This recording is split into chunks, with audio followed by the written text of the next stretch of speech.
to Financial Insider Weekly. I'm your host, Michael Gray, CPA. My guest today is Mark Erickson. Mark is a family law attorney, and his law firm is located in Campbell, California. He works in the area of family law. Graduated with a JD degree from Santa Clara University School of Law in 1979. He was admitted to the California State Bar and U.S. District Court in the Northern District of California in 1979. After working for another attorney, mostly in the area of civil and business litigation from 1979 through 1984, he founded his own law firm in 1985, became a certified family law specialist by the Board of Legal Specialization of the State Bar of California, 1987, and he's lectured and presented seminars for many groups, including as a teaching assistant and guest lecturer at the Santa Clara University School of Law. And on a more personal note, Mark enjoys playing ice hockey, the mild-mannered attorney. Okay, so today Mark and I are going to be talking about spousal support related to divorce in California. And this is a complex area of law for which you should consult your own attorney. Divorce laws vary among the states. So this is the beginning of a conversation that you should be having with your own attorney. And we are just sort of introducing this area. And again, some of our people who watch the show are in other states, watching online and so forth. So again, we invite you to see an attorney in your own state because the laws do vary. Okay, Mark, with that, let's get started. Okay. And thanks again for joining me on this show. So first of all, what is a definition of spousal support? Okay. Spousal support, first, some people still know it, even in California, as alimony.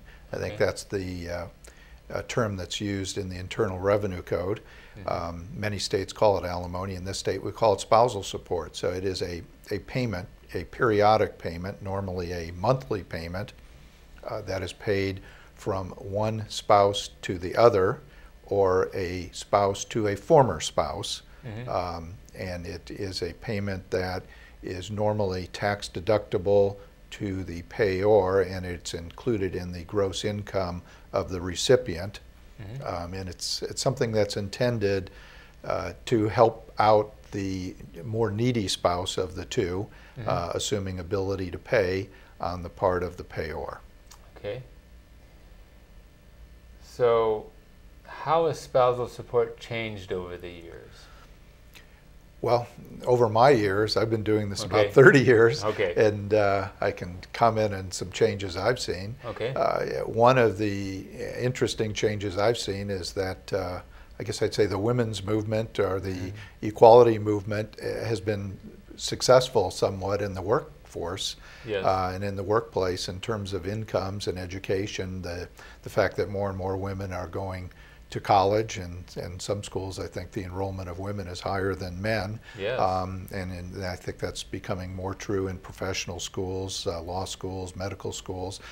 What we're finding is, particularly with younger couples that I see going through divorce, the wife is very often the higher earner.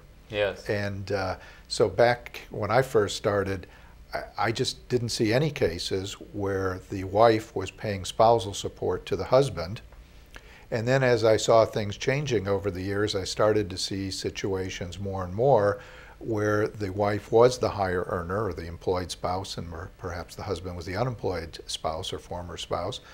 But men had a real barrier to being willing to ask for it. Even though the law is neutral, a lot of men just couldn't see going to court or even asking their spouse for spousal support, temporary or permanent. What I've seen over the last few years is men have gotten over that barrier and don't seem to have any difficulty asking for support now. And I just think the last couple months of my cases, I think I've seen more men seeking temporary spousal support than their wives. And so that's one of the changes I've seen. Yeah, big one. Okay. Well, how do you go about applying for spousal support? Okay. Well, it would take a dissolution of marriage action, so that would start with somebody filing a petition for dissolution of marriage and checking a box on the back of the form saying that you're asking for it, and either negotiating a support order, or if to go to court, you would file a motion, and either an order to show cause or notice of motion, which is the formal paperwork that you would file with the court and serve on the other party, putting them on notice that you're requesting it and actually scheduling a hearing date. You'd also need to file what's called an income and expense declaration that sets forth your financial circumstances. Temporary spousal support primarily is driven by income, the differential in income between the parties. So that's how the process would start: filing a motion and making a request. And usually when people make the request for temporary support, prior to or at the day of the hearing, an agreement is reached on what that support order should be, so you don't actually require a hearing. Okay. Now, how long does temporary spousal support last? We hear that question all the time. What is temporary? Temporary might be weeks or months, and it might be many years. It'll be temporary support until there's either a termination of support or a permanent support order, or a judgment support order. So at the end of a dissolution of marriage case, you end up with a document called a judgment for dissolution.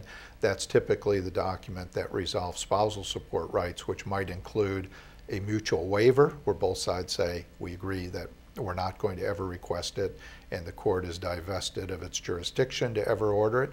Or it might be a mutual retention of jurisdiction, just saying the court retains the power but nothing's ordered, or that judgment might provide for one person or the other to pay for either an open-ended order or a finite period of time or on certain conditions.